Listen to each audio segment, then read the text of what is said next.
Boys, the UFC heavyweight division is a complete mess right now, and it's my job to fix it. So we're going to be matchmaking the entire top 15 at heavyweight. Try to make some sense into all of this nonsense. Matchmake up the entire top 15. Get some matchups ready so when you have a solidified champ, he has opponents to challenge him. So without further ado, let's matchmake the top 15. Some of these a little bit unrealistic because more than likely someone in like the top 15, maybe number 15, 14 will fight someone outside the top 15, maybe around like 17, 20. But regardless, we're just matchmaking the top 15 in hopes to have a solidified champion and some contenders down the line. So first off, in this matchmaking, let's try to get all of these fights out and done by the end of the year. Jon Jones versus Stipe Miocic. Of course, that's gonna be the first one on the list. I'm also gonna give you guys my opinion on who's gonna win on each of these fights. So Jon Jones versus Stipe. Jon Jones most likely is gonna win. Now let's say he sticks around to fight another fight, which honestly I wouldn't be surprised if he sticks around because everyone is hating on him right now. I could see his ego getting in the way and wanting to fight the winner of Tom Aspinall versus Curtis Blaydes, who I have matched up next because obviously they have already been confirmed to be at the UFC Manchester card. Now this is a very, very tough matchup for both of these guys. Curtis Blaydes already has a win over Tom Aspinall. Although it was a fluky win, he still got the job done.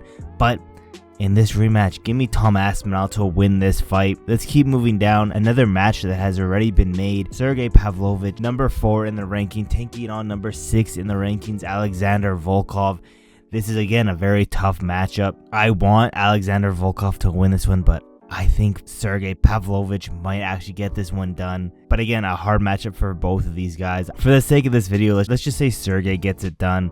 Let's keep moving on. Number 2 in the ranking versus number 8 in the ranking. Ciryl Gane taking on Marcin Tybura. Fresh matchup. This will most likely happen in like a Paris card, probably.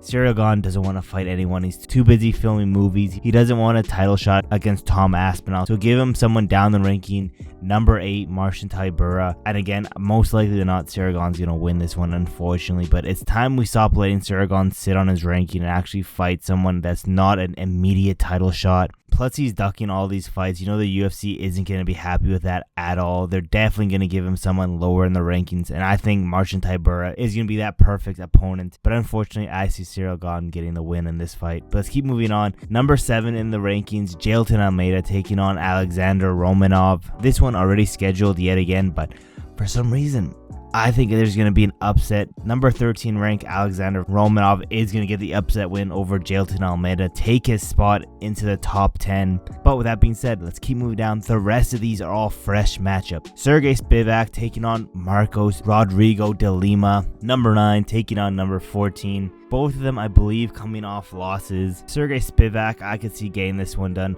Rodrigo de Lima is really bad, I'm not going to lie. I don't see him getting it done. Keep moving on. A fight that I've been wanting for a hot minute. Derrick Lewis taking on Jairzinho Rozenstruik. I've been wanting this fight for a hot minute. Fresh matchup for both of these guys. And don't tell me you can't see Derrick Lewis just chinning Rozenstruik out of nowhere in like the 4th round. Definitely some Derrick Lewis behavior, but give me Derrick Lewis. I think he would win that fight. Then finally, hopefully a fight that our boy Tuivasa can win. Tuivasa, ranked number 11, taking on number 15, Rodrigo Nascimento. Hopefully he can bounce back and get this win. Who knows, to be honest. That's the entire top 15 matched up. Now let's go over and continue matching these guys up because like I said, I have a feeling Jon Jones isn't going to finish with Stipe. He's going to take one more fight to unify the heavyweight championship against Tom Aspinall. Then after that, we will have a definite champion. I think Tom Aspinall is going to win, to be honest, making him the heavyweight champion.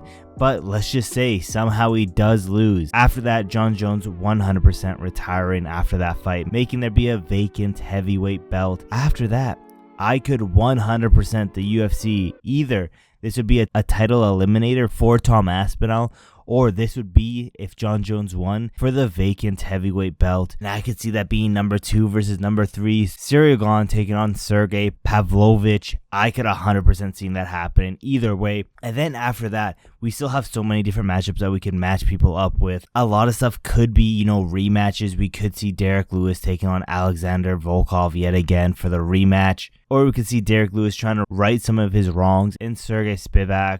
Jailton, Almeida. Pretty much once we get the ball moving in heavyweight, then we can finally have some consistency. Pretty much once Jon Jones with his Stipe is done, then after that we can get the ball rolling. You know, Curtis Blaydes would still be there, maybe 1 to 2 fights away from another title run. Could do Curtis Blaydes versus Alexandr Volkov. But yeah, that's what I have to fix heavyweight. Me personally, I know this is a very hot take, but I think we're not seeing the end of Jon Jones once he's done with Stipe.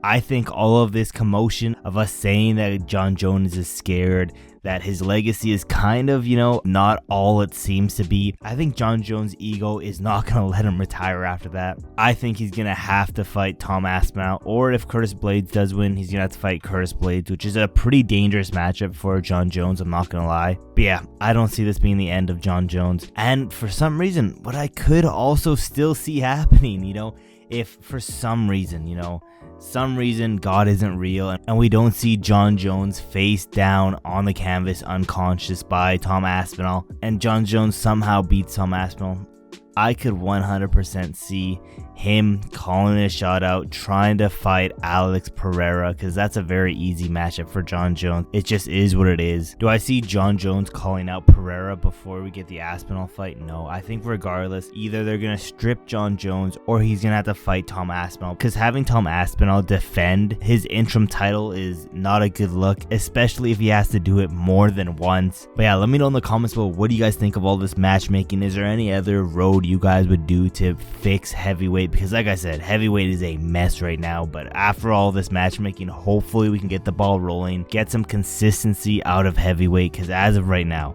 it might be like the worst division right now. This one, light heavyweight's a little bit messy too, but not as messy at all as heavyweight. And yeah, we're on the road to get 500 subscribers, so don't forget to like, subscribe, and turn on those post notifications so you never miss any of my newest videos.